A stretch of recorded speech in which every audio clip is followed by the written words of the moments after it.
Syahrul Ramadhan alladzi unzila fihi al-Quran. Turunnya Al-Quran itu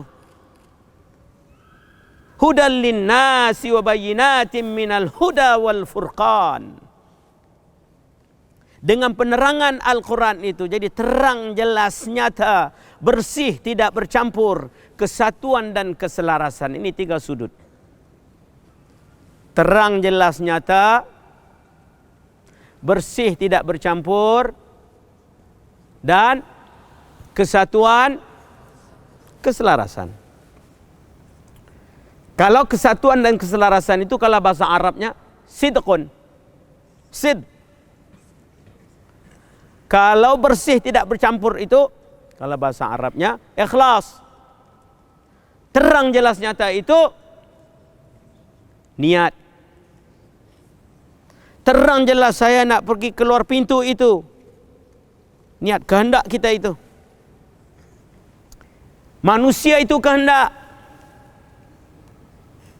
Manusia itu kemahuannya, iradahnya, qasadnya, niatnya itu manusia. Soalan, bagaimana kita nak tundukkan diri yang rendah itu? Boleh kita tunduk diri yang rendah itu dan naikkan diri yang tinggi itu kalau tidak ada ilmu. Syahrul Ramadhan alladzi unzila fil Quran. Allah. Turunnya di bulan Ramadan itu Al-Quran. Ini bulannya. Allah. Setiap saat kita rasa, kau boleh kita nak tahan waktu itu. Setiap waktu itu dia paling kurang. Makin dekat. Allah. Habis. Nak tunggu 1 tahun lagi. Tak tahu kita dapat atau tidak. Ya. Jadi setiap saat itu waktu yang berjalan itu, diri yang kita nak tunduk itu, diri yang kita soal itu, bagaimana kita nak tundukkan diri itu, soalan itu, soalan yang besar itu. Salah satu daripada sebabnya diturunkan Al-Quran itu dihubung kait dengan soalan itu. Satu daripada faedah daripada Ramadan, ini puasa itu, imsak itu, ialah berkaitan dengan diri yang rendah itu. Maka soalan itu, bagaimana kita nak tundukkan diri yang rendah itu, ada hubung kait dengan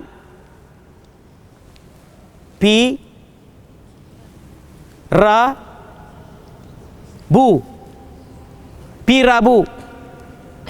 Pi pikir, rasa, pirabu. Manusia itu pirabu. Jadi apa yang dia fikir, apa yang dia apa yang dia itu manusia. Pirabu.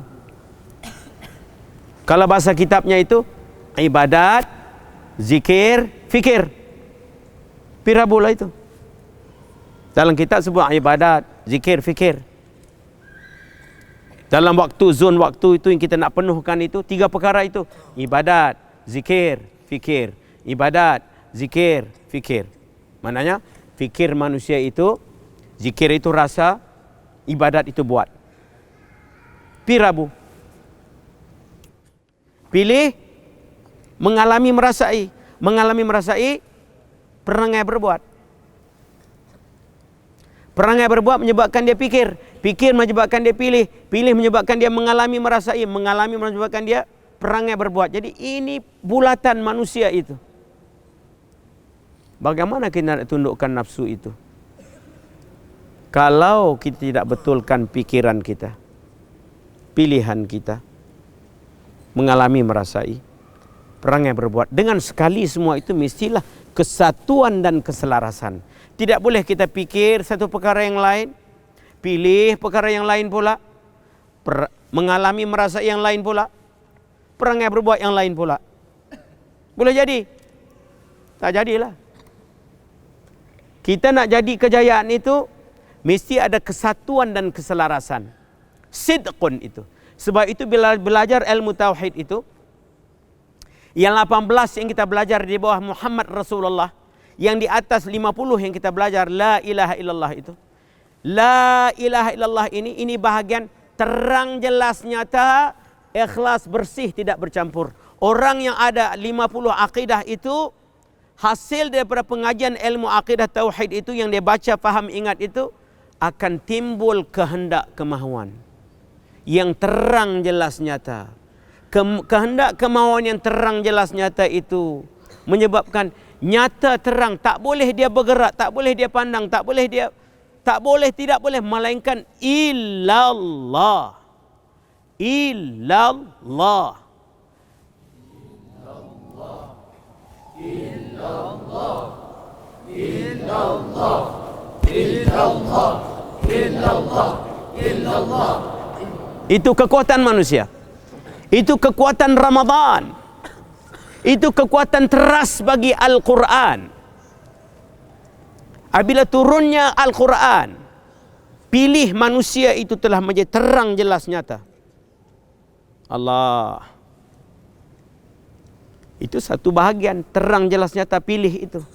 Tapi misi ada yang kedua, bersih tidak bercampur. Ini bahagian ikhlas.